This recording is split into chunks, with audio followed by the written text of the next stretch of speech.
This Thanksgiving, I decided to do something a bit non-traditional.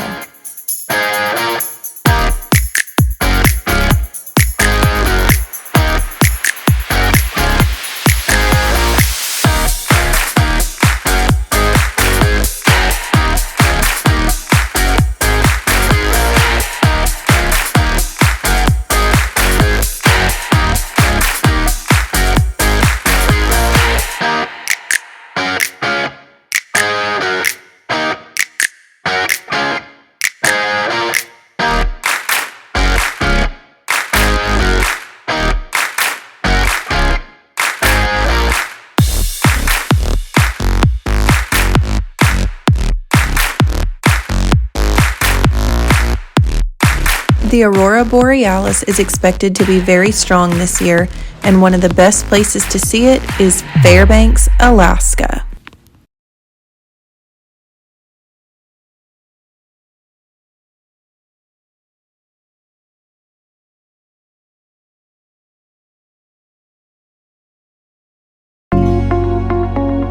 I stayed near the Dallas airport the night before so I could wake up at 3 a.m. for my early flight. The travel time was only about 9 hours, but it took me much longer since I had a long layover in Seattle where I was able to spend a day exploring the city. Make sure to watch that video too. I'll leave a link in the description below.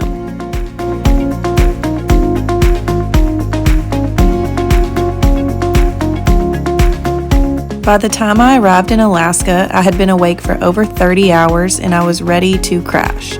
The northern lights were not visible from the plane, but as we drove further away from the light pollution of the airport, they slowly came into view. This is the photo I was able to get from my hotel parking lot. After sleeping off my jet lag, I was ready for my first adventure. My driver picked me up around 10 p.m. and we headed out to North Pole to go ice fishing on Chena Lake. Walking out across a frozen lake at night is a weird feeling, but it's safe since the ice in this area was about 4 to 6 feet thick.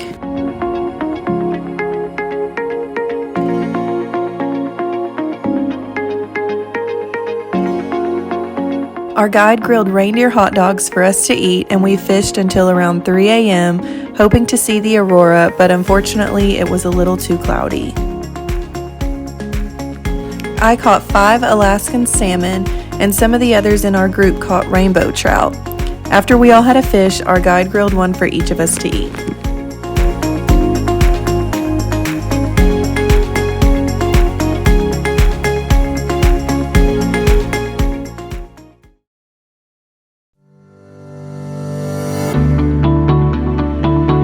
The following day was spent at Chena Hot Springs, an off-grid resort about 60 miles outside of town.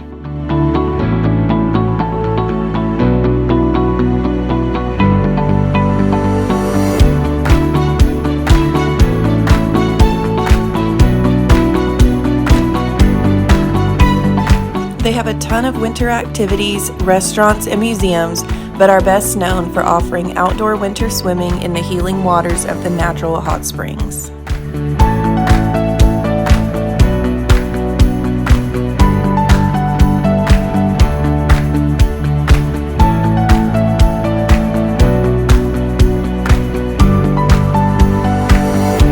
It was warm and relaxing even though the outside temperature was around -7 Fahrenheit. The steam was causing ice crystals to form on my bathing suit straps, hair, and eyelashes. The ice bar is completely made of ice, down to the bar stool I was sitting on and the martini glass I was drinking from. At 25 degrees, it was actually quite a bit warmer than it was outside. Around 10 p.m., we loaded into military snow trucks called Sus-V and headed up the mountain. I got to ride up front and my driver opened the roof so I could hang out the top on the way up.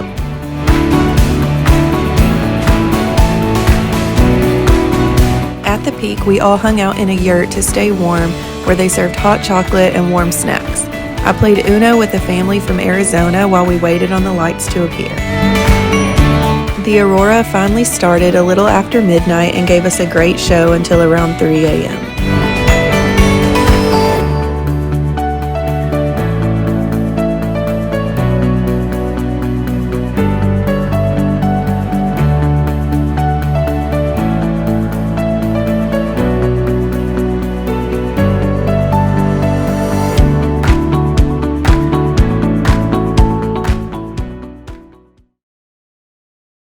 One of the best decisions I made on this trip was booking with Rod's Alaskan Guide Service.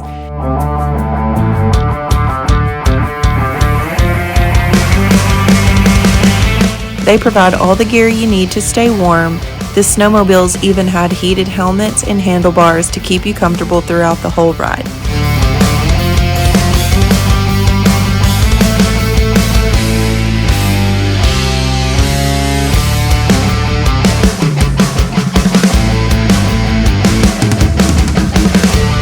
I did the 2-hour tour where we spent an hour in the daylight and then went back out for an hour in the dark.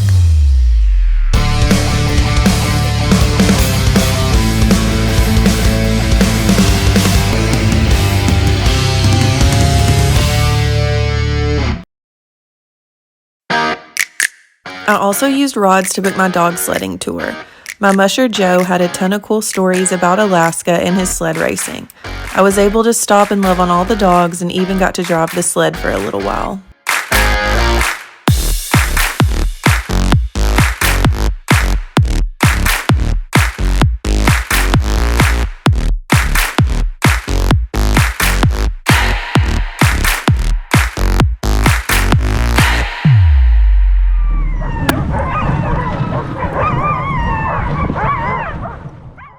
Thanks for watching. Bye.